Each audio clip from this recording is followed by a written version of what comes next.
For the Life of the World is a production of the Yale Center for Faith and Culture. Visit us online at faith.yale.edu.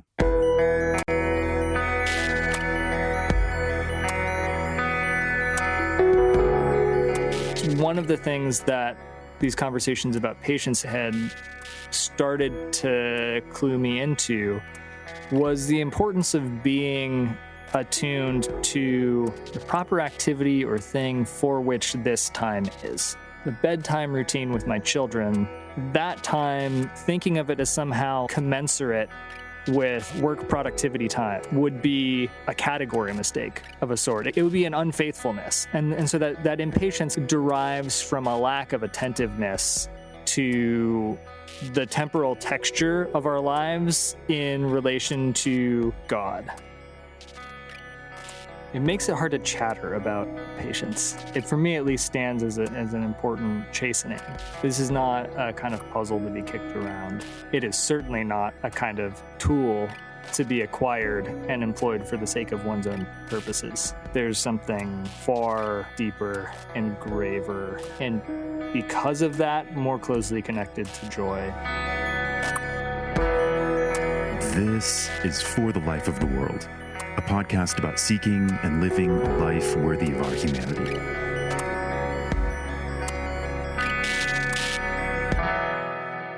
I'm Evan Rosa with the Yale Center for Faith and Culture. And I'm Ryan McAnnally-Linz with the Yale Center for Faith and Culture. Thanks, everybody, for listening to For the Life of the World. Today, Ryan and I are going to be wrapping up and doing some summary reflection about the series on patience that Ryan and I produced over the last 6 weeks. And for those of you listeners who have been the whole way through, thanks for joining us in that process. I know from both of our perspectives, Ryan, it was just a really wonderful experience of tapping into a kind of long and overarching narrative around a virtue that is maybe inherently long and overarching. And it seems fitting that we took a lot of time on this. Yeah, we spent plenty of time with this series now come to a close. What are some of your first thoughts and reflections about what it's meant to you and some of the things that have stood out? As maybe you might expect, I feel like I've gathered a lot of questions along the way, in addition to any answers that I may have found, and like personal questions. You know, Adam Idle's emphasis on patience as responding to sorrow, that kind of refocused for me. And honestly, it opens up a bit of a question for self-reflection. Like, okay, if maybe in my day-to-day life, like I happen right now, aside from, you know, the long dragged out pandemic experience, not to be dealing with intense sorrow, I'm tending to be thinking mostly about impatience and patience in that day-to-day ordinary grind sort of stuff and the context of academic life. But boy, that made me ask, am I really just trying to build like a veneer of patience? Like, where are the deep wells? You know, is this maybe something more central and more profound than I actually had thought when I got started? The fascinating thing about Adam's point there, too, is that when you consider it in a kind of virtue ethical framework, where for a given virtue and the accompanying vices that go with that virtue, the domain that they are a part of, the context that it's for, you don't think about these things, but here's one of those cases where it actually is just eminently practical to help reframe what we would normally think of as patience correcting busyness or hurry or tapping your foot in a line, and realizing, no, there's a kind of diagnosis. It's more psychological than that. And that when you place it in this different context, that the domain of patience is actually one of mitigating or moderating our sorrows. Now that I also found that deeply impactful. And here's a thought that it sparked for me. And I've been wondering if the drives to hurry and the kind of the productivity drumbeat side of impatience couldn't be, in an important respect, also a manifestation of sorrow. Yeah. That here's Sure. the big thought is, oh, maybe there's an aching sorrow over mortality and the kind of chronic time-bound character of mortal human existence that has, as one of its many little fruits, the sense that I'm always running out of time, and that wasting it it's irrecoverable, irredeemable. It's always frittering away. So I just have to like master it. It provokes that kind of control oriented stance that we talked about with Tish Warren. Those control moments really resonate with me because, well, I think I am, in my own way, I'm acquainted with sorrows and like a form of mild depression at times. I recognize in me the immediate habit, which I would describe as a habit of impatience, to simply control what I can and find the smaller things of life that are easier to fix, that are achievable goals, or the kind of fixable problems that you normally encounter, which is to say, not that those things are bad. In fact, it can get the ball rolling for me often. Yeah. Get a little momentum built up. And furthermore, I think, there's this related vice of, acedia or acedia that Sarah Schnittker brought up in her episode that does come along with a form of spiritual sorrow or depression. And that is often the antidote. You simply go through the motions until those motions, they kind of snowball effect. But Adam's point about joyful contemplation and kind of moving in that direction does speak to me insofar as to make progress in patience beyond merely the quick fixes or fixing all the small things in life. It just reframes and puts my attention on what real patience must involve. Inevitably is saying yes to the struggle to receive it and acknowledge the fact that it is a spiritual virtue that needs to be cultivated with the kind of contemplation and prayer and meditation that he was talking about. Yeah. Those kind of little habits of doing what one can and focusing in on that, like all due respect to that, they can be good and important. But where I feel the risk of that in my life is as a covering over the deeper, bigger stuff. They mask our fundamental existential kind of lack of control and can wind up being a way of telling ourselves the story that I think a lot of, well, I was going to say modern, but I don't know. I think also noble Roman sort of self stories is very stoic sort of thing to say that one is in the end master of one's own destiny, captain of one's own ship, all of that sort of stuff. There are things you can do in your regular everyday life that doesn't change the big deep thing of the kind of givenness of your existence. And to the extent that elicits a sort of sorrow, I do think there is a kind of deeper patience, a way of suffering one's finite, fallen createdness with attention to God as the one who not only has given that createdness as good, but also is Redeemer who lives and who sustains us and who draws us to everlasting life. So patience as current, I know that you brought up that marked you, and that was really convincing. And I would say that's precisely what is needed there to move beyond the more just trivial or ordinary or elemental things of life and actually address the deep sorrow or the deep injustice. You have to construe patience as courage. And I felt called to courage in that sense. And the book of James does quite a bit with this, and the establish your heart passage from James 5 kind of connected with me. Would you read that? It's not coming to mind immediately. So the passage is from James 5, it's verse 7. Be patient, therefore, beloved, until the coming of the Lord. The farmer waits for the precious crop from the earth, being patient with it until it receives the early and the late rains. You also must be patient. Strengthen your hearts, for the coming of the Lord is near. And that's that kind of that message of strengthening or establishing one's heart, I think as other translations have it, is that kind of that call to something deeper, that call to moderate your sorrow. And there's something on the path to joy there that is meaningful to me personally. But it doesn't ignore. No, it doesn't. The legitimate reasons, the good reasons for sorrow.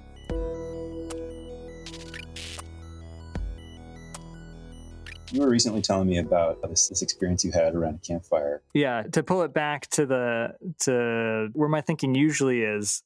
So I was around a campfire in a friend's backyard, and it came time. I don't know how it came time, but it came time to make s'mores. And somebody had brought, as it always does, as it always ought to, honestly, someone had brought, specially designed s'mores sticks, skewers for this, right? Proper tech. I usually use like an unwound coat hanger.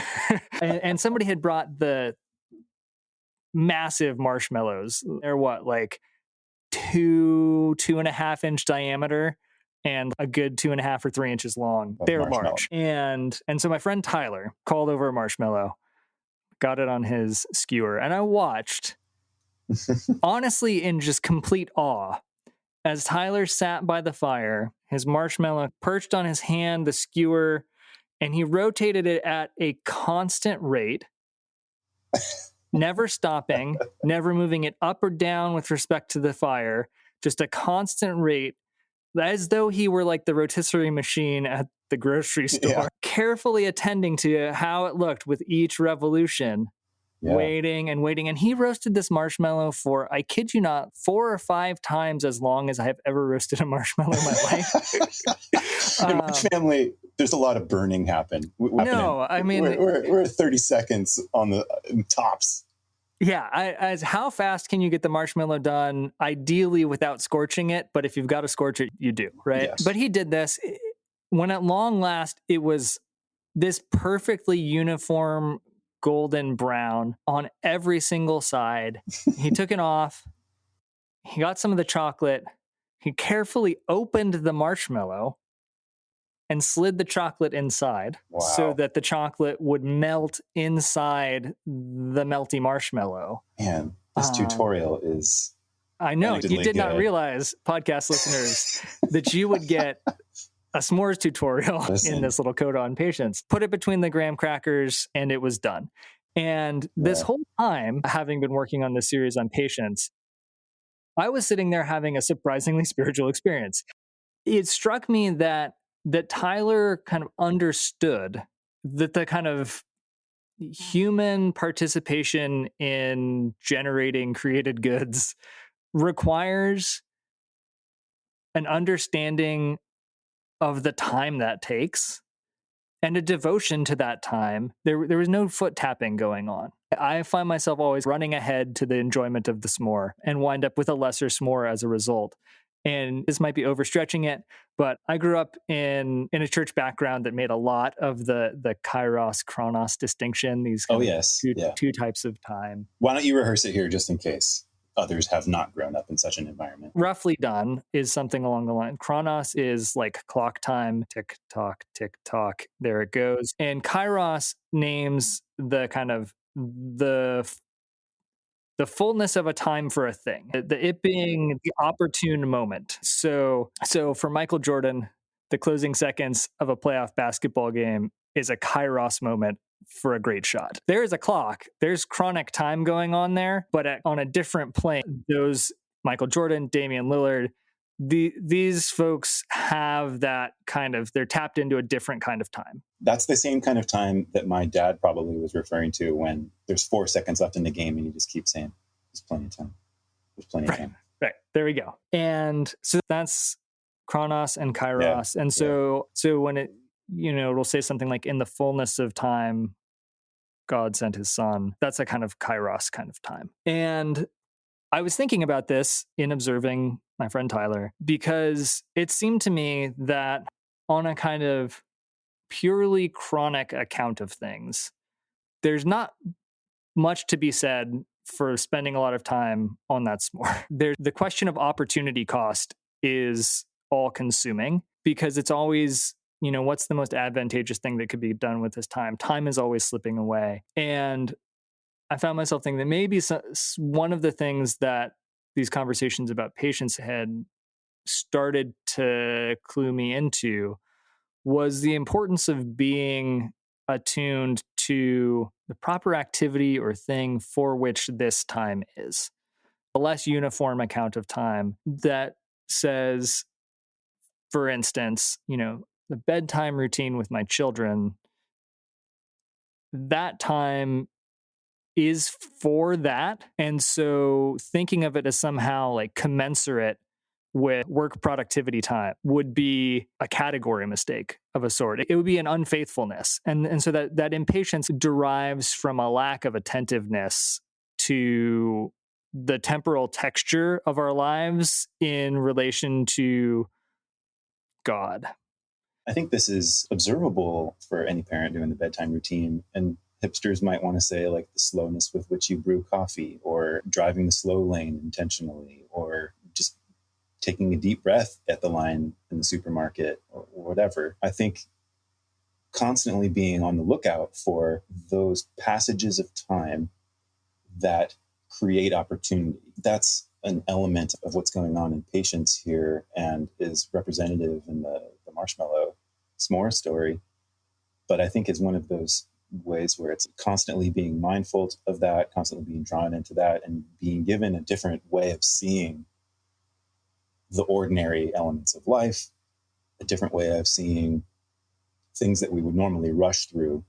Stopping down and slowing down and paying attention does cultivate patience, but really, like, insofar as patience is a part of a larger whole good life, it's this really wonderful, inviting way of thinking about it. And so it absolutely connects with me. So none of that is to valorize slowness as such, right?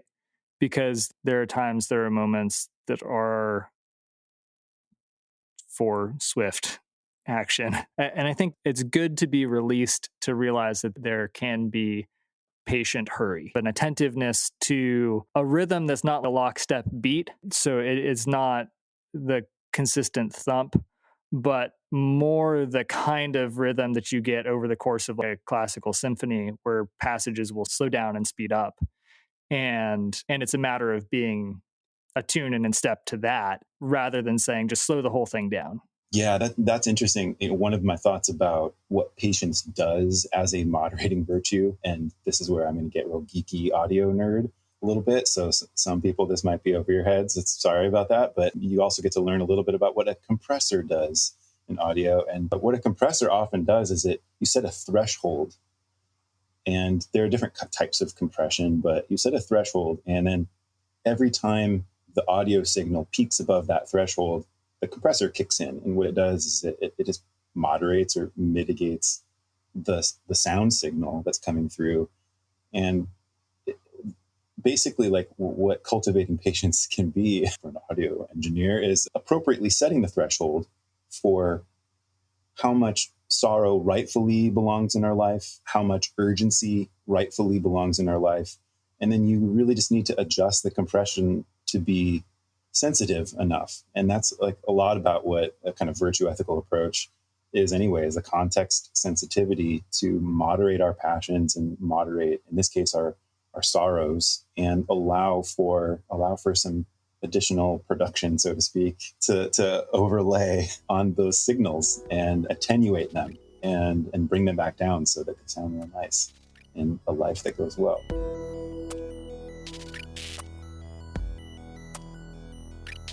What we agreed to do is we're just going to go through each episode and do some processing. There were definitely amazing moments, more than we could cover in just a wrap-up episode for each individual episode. And listeners, go back, listen to them. But what Ryan and I have done is we've highlighted a few things that you can follow along even in the show notes from each of these. So if you'd like to see all of those show notes from the episodes in this series, you can find them in the show notes for this very episode.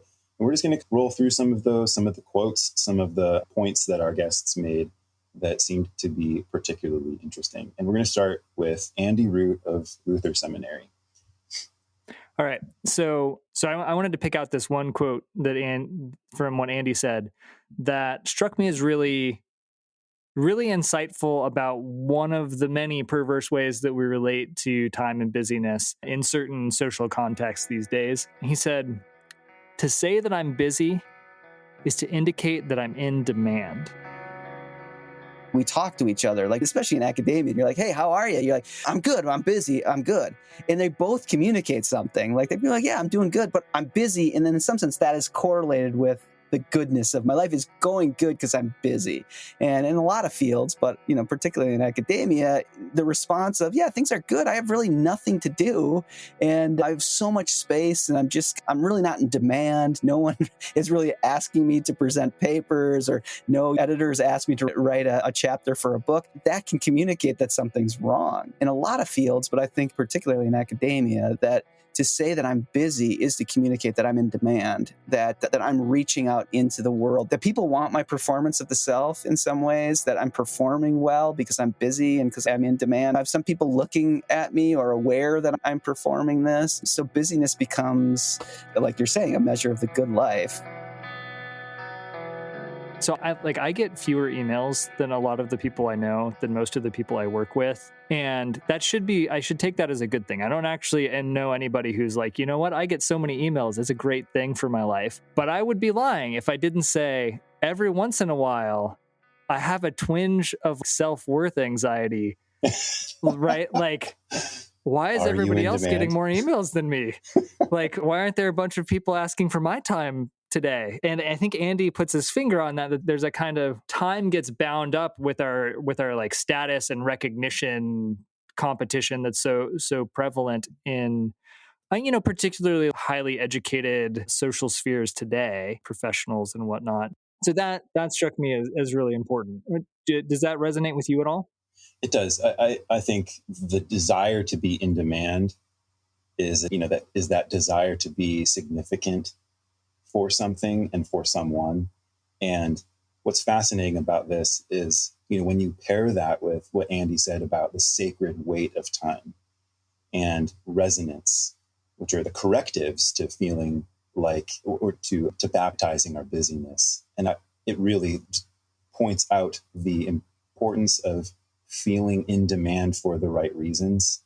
And what are you in demand for? What are the actual demands upon you? One, they're probably far less than we create for ourselves. They're artificial in so many ways, but it really reveals this need to feel recognized, this need to feel important, and how we build up an artifice of that when we frame our importance, hurry around productivity, around what we do. And if we were to find that sacred weight, then I think we would find that we are in demand for something much different. In fact, like you're in demand to be present to the people that are with you. You're in demand to be paying attention to nature in a different way. You're in demand to be in tune or in resonance in the flow with the spiritual, with God. And I just think that's a very different thing. Yeah. And that we started with this particular episode, I thought it was just so important for starting with the context in that way. It's interesting that you talk about a kind of relation to the present there. That reminds me of our conversation with Kathy Tanner. She had a lot to say about the ways that contemporary economic structures and the culture, the spirit that goes with them, shape our experience of time. And that sort of way of being present that you were just talking about seems really different from the kind of approach to the present that she drew out. Is there anything from that episode that you wanted to raise? Yeah, that episode was amazing because I just had never connected economy to patience before. I just had never thought that anything related to finance or money had much to do with the question of waiting. But really, I mean, now that I've listened to that episode and now I've thought about it a lot more, it's perfectly fitting, of course. And it all the way goes back to that, it's that cliche of time is money and the temptation to think that it in fact is. And the very important need for a Christian approach to time and money, for that not to be the case. So there was this point in the conversation that you had with her where she talks about there being no profit in waiting. So there's no waiting. That's the other part of it. So the GameStop thing, that's not a patient process. People are doing what they're doing in order to see an immediate rise in the stock that is then going to have a negative effect on hedge funds that are shorting the GameStop. Yeah, you're always expecting something to happen rapidly, immediately. And if it doesn't, you're not going to profit in the way that you otherwise would. There's no profit in waiting. And that just, I mean, not just for the other kind of homonym with the prophetic, but I just loved that phrase. There's no profit in waiting. And of course, that's a kind of polemic statement around like trying to describe the current state of affairs when you take finance-dominated capitalism and you overlay it into a kind of moral scenario where that's a kind of fact of the matter when you assume finance-dominated capitalism. There's just no profit in waiting. But of course, like, what then is the value of waiting?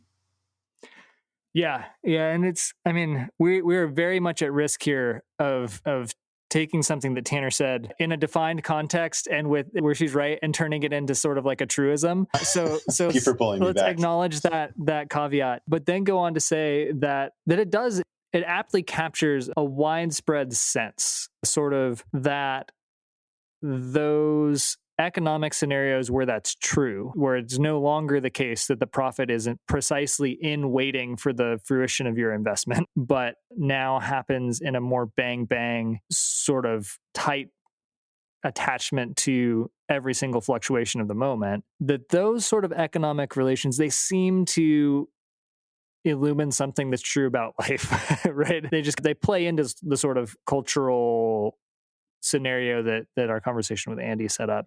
And that makes it, I don't know, it just stands very much in contrast to the steady drumbeat of the Hebrew Bible that calls upon the people to wait upon the Lord. Yeah. And be led. Yeah. It is not about taking the reins and, we can't wait. The Babylonians are in the way. We got to go to Egypt and get some help. And I mean, this is not easy kind of stuff to ingest and follow in one's life, but somehow we have to wrestle with that witness that maybe it will not be easily recognizable profit, but there is precisely something crucial in waiting.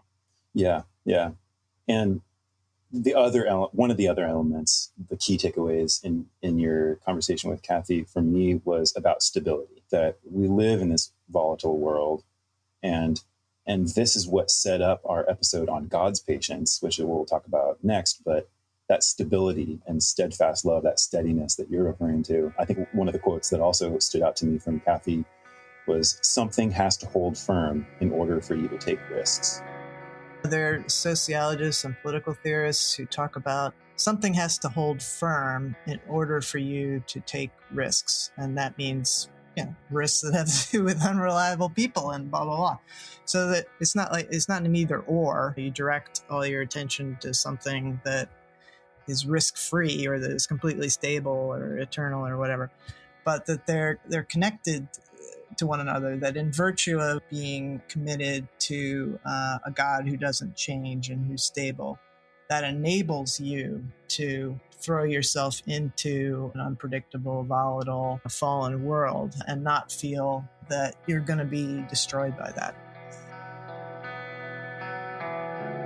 And that holding firm, it harkens back to the establish and strengthen your heart kind of thing for me. But that stability is so much about what I think it communicates so much about patience, Christian patience in particular, is that what grounds the stability? It's not profits in this case. And when you do pay attention to something that is deeper and more long lasting, of course, the eternal steadfastness of God, what you're getting is that kind of stability that will take you through volatility. Yeah. And it's not you or something of yours that holds firm. Yeah. Right. That the stability is extrinsic. Yeah. It's set outside of you. It's not extrinsic, eccentric, because that's to say that God isn't just like alien from you, but you don't own God. God is always giving God's self to you, which is maybe a good point to just turn and talk a little bit about Paul Dafford Jones. Yeah, what was so cool about this transition was that basically where Kathy left off, Paul picked up. Yeah, I mean, I would love to get them together to talk theology, because I get the sense that they have some like doctrine of God disagreements and various. I don't think that you could perfectly synthesize their theological systems to the extent they have them. No, but I just mean thematically. From our purely opportunistic vantage point of trying to glean a little bit about patience here, I think it was a really great juxtaposition. So what stood out to you from this conversation with Paul Duffy There's Jones? so much. I remember it being a kind of a just surprising twisting and turning of a conversation. But I wanted to highlight one thing that we talked about the Psalms already a little bit. And Paul said this, thinking about the parts in the Psalms that involve straight up accusations against God. This is where you go to God and say, look, you're not holding up your end of the deal. Yeah, come on. The Psalms of complaint. And he has this to say. He says, God gives ancient Israel the time and space to accuse. God is patient with expressions of trauma, expressions of guilt, expressions of deep anguish. And God is so patient with them that they get included in the canon. And that's got to be right at some level. The Psalms of lament and complaint can get, as we know, incredibly dark, incredibly bleak. One operation of divine patience could be that God gives ancient Israel the time and space to accuse God. God is patient with expressions of trauma, expressions of guilt, expressions of deep anguish.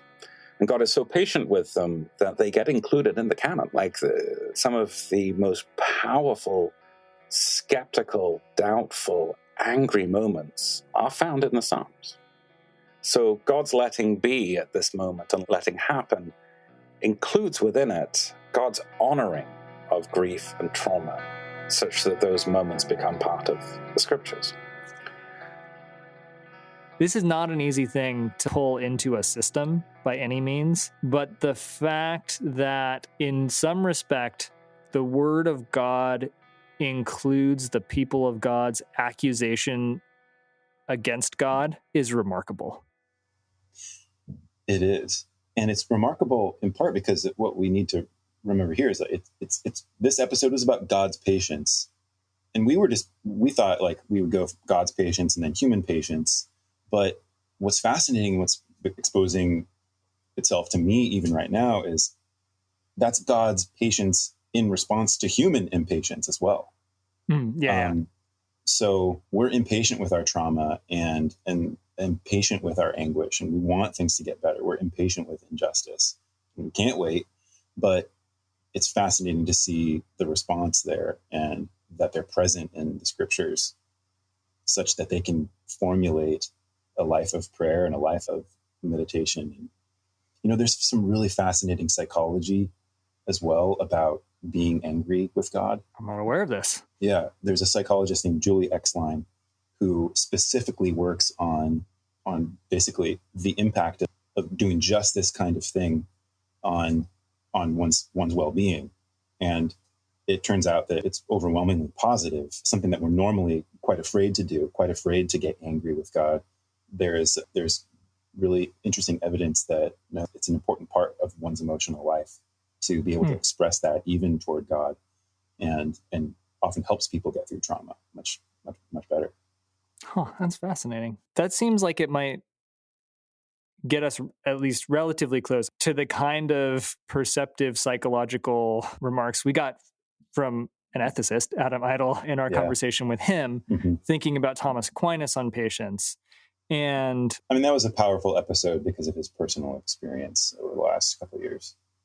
But this kind of connects to the anger thing, because he says that moderating sorrow is not to suppress it or develop an affected callousness or disenchantment, jaded relation to the things one really loves.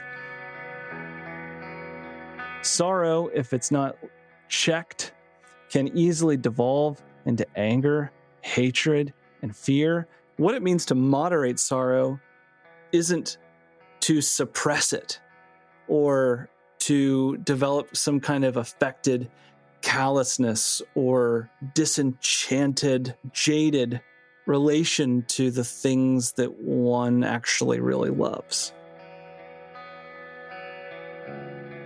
And the expression of anger towards God seems to me totally consonant then with a certain kind of patience, because it's not, that's got to be part of maintaining a not jaded relation to the things one really loves.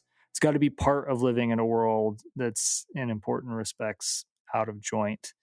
And which is go ahead. I mean, well, honestly, it fits with my metaphor from earlier, which says, like the threshold is set not at the basement level of sorrows, right? Like the sorrows are present, and our sorrow compressor should really only kick in when it becomes out of moderation, right? Too much. And you have to be very sensitive to these contexts. But the fact is, not all is well.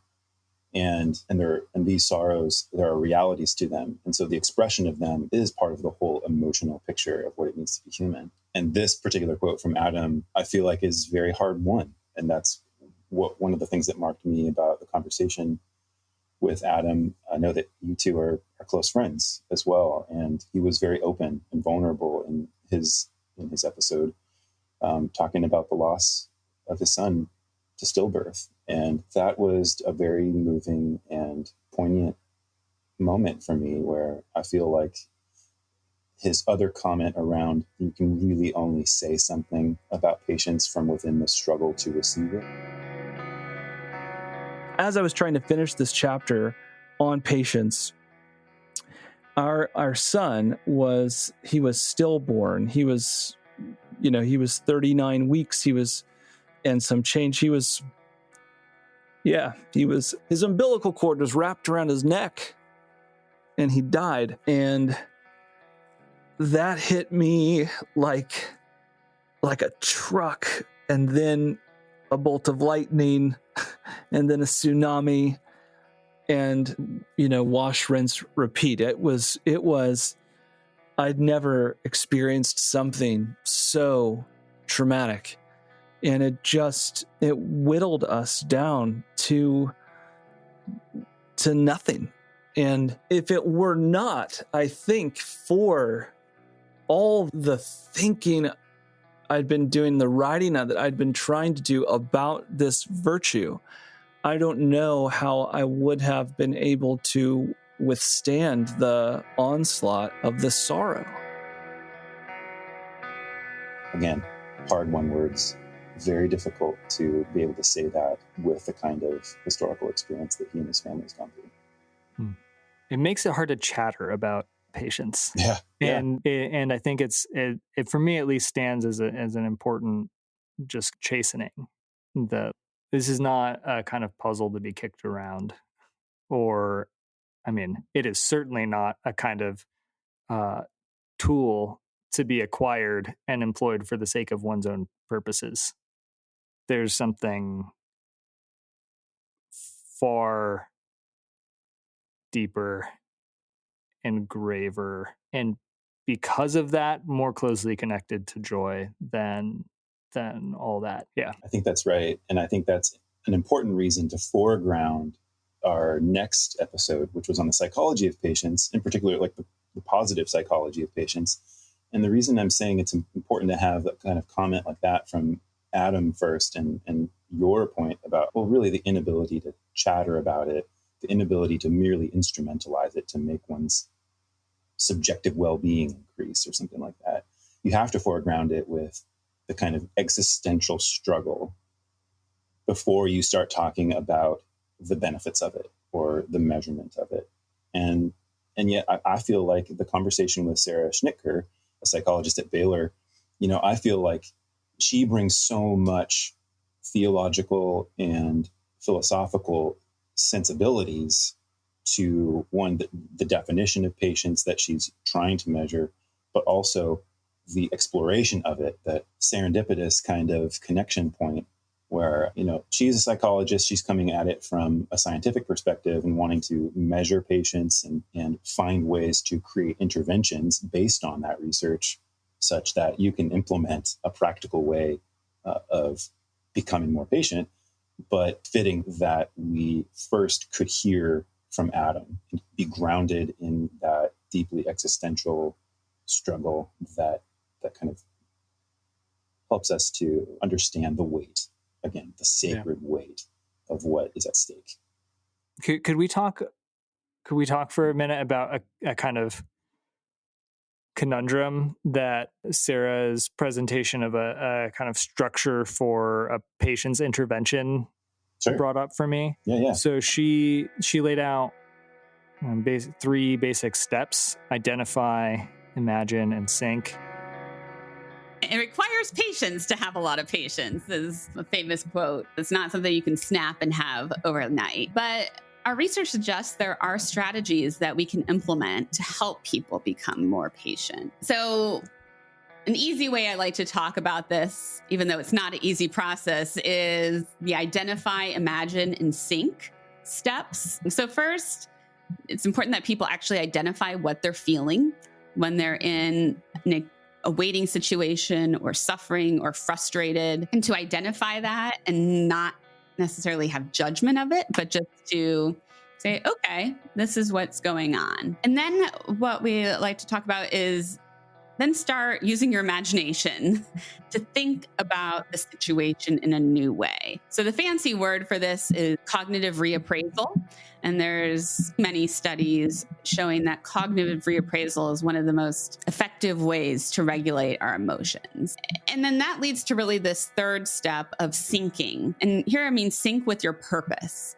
So we need a compelling reason why we are suffering or waiting or bearing under this frustration. And I think this is actually where we often go awry in our culture is we try to just use these nifty psychological tools of, okay, I'm going to reappraise or I'm going to think positively. But you need something deep and strong to latch onto. And we like to talk about creating a narrative that supports the meaning of suffering. So there's two latter steps where you got to reframe the thing.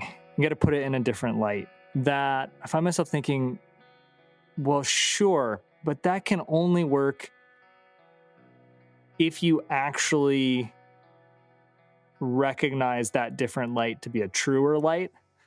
Okay, yeah. There's no, you can't just make up a story where this bad thing that happened is actually good. You can't just make up a story where the silver linings wind up outweighing the bad. Yeah, I think the cognitive reappraisal there, I mean, it really does need to be itself moderated by something normative, that you want to be in touch with reality, you want to be in touch with the truth. And therefore, what helps is to open oneself up to, in cognitive reappraisal, what's often happening at an emotional level is you're not in touch with reality. You're not in touch with the truth. Instead, your emotions, they far outweighed one's rational element and need to be moderated in an important way. Cognitive reappraisal ought to only work when it is, in fact, a truer reappraisal, that you are connecting back to the real, back to the true. And I would say that to varying extents, this is going to apply to step 3 too, sync with your purpose, right? Not just any purpose will work, of course. If you're syncing with an ulterior purpose or an evil purpose, there's no good that's going to come from that. You could just be, I think one of the examples that came up here was a patient assassin or something like that.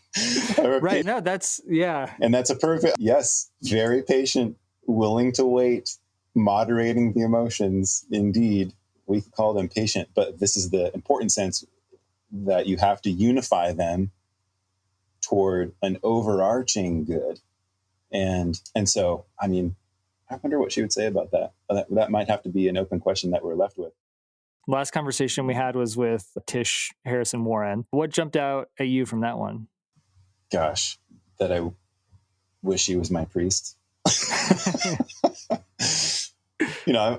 I've come from an Anglican background, and I completely understand why the New York Times has come after her now too. I thought, one, her willingness. Well, let's just point this out. You asked her point blank at the beginning of the conversation, do you think you're a patient person? And I think what came out of that was, one, her wonderful willingness to just be open and vulnerable about it, but also the point that, we always see other people as more patient than ourselves. And often we are not good barometers of our own virtue. Maybe that's indicative of our own lack of true humility, of true self-knowledge, perhaps. But that struck me as an important point to start off with, that, we do need to be patient with ourselves to some extent in our pursuit of it. And you always think other people have it much better than you do. I think for me, what's standing out now is the willingness to face up to our lack of control and not to see the pursuit of patience as a kind of very clever way of somehow outmaneuvering our lack of control and getting into a position of control.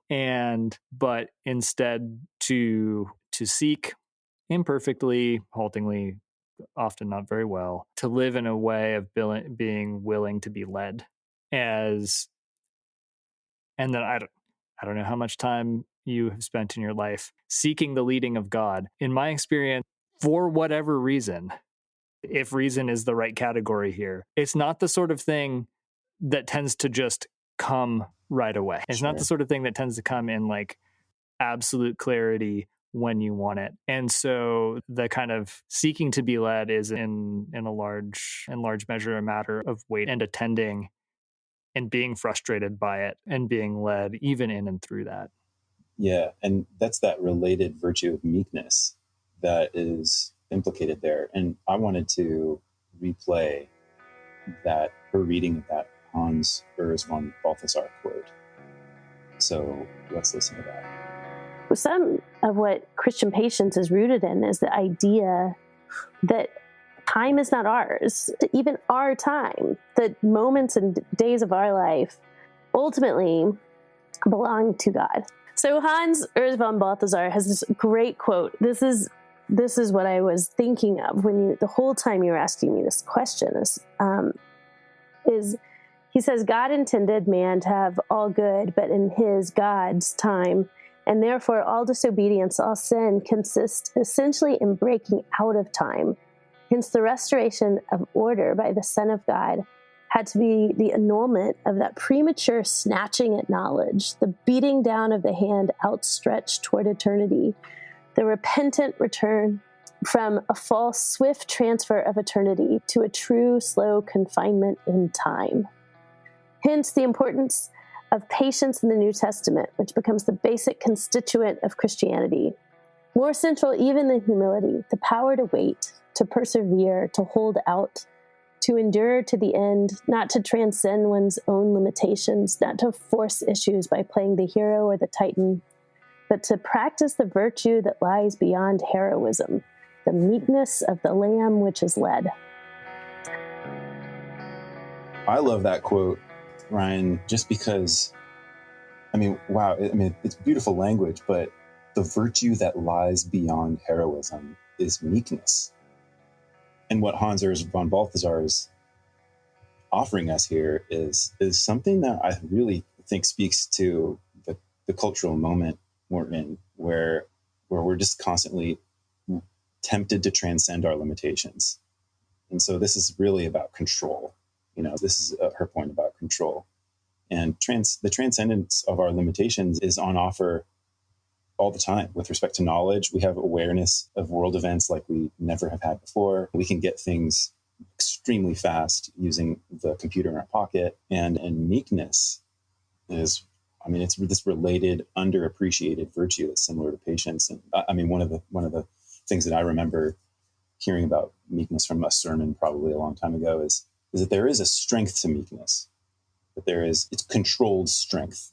Now, what I like about the paradox here is like the controlled strength or meekness of the lamb which is led, right? It's like, where does the control and the strength actually come from? It comes from being led. It comes from being laying down in the pastures of the shepherd. The good shepherd.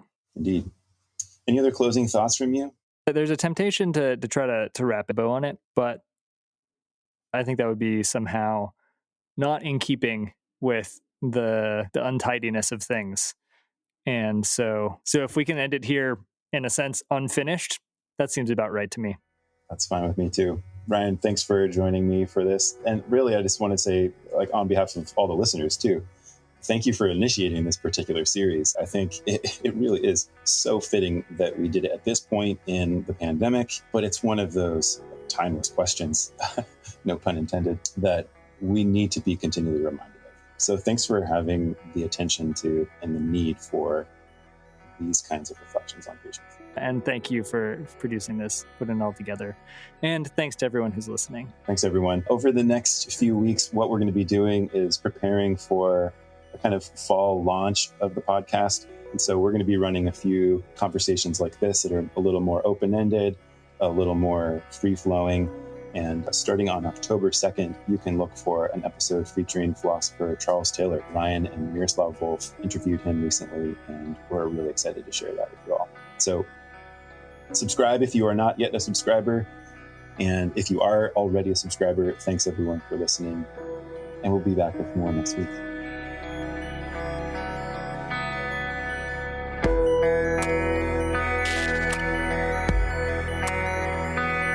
For the Life of the World is a production of the Yale Center for Faith and Culture at Yale Divinity School.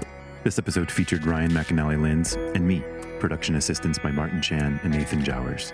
I'm Evan Rosa, and I edited and produced the show. For more information, visit us online at faith.yale.edu. New episodes drop every Saturday, with the occasional midweek. If you're new to the show, we're so glad that you found us.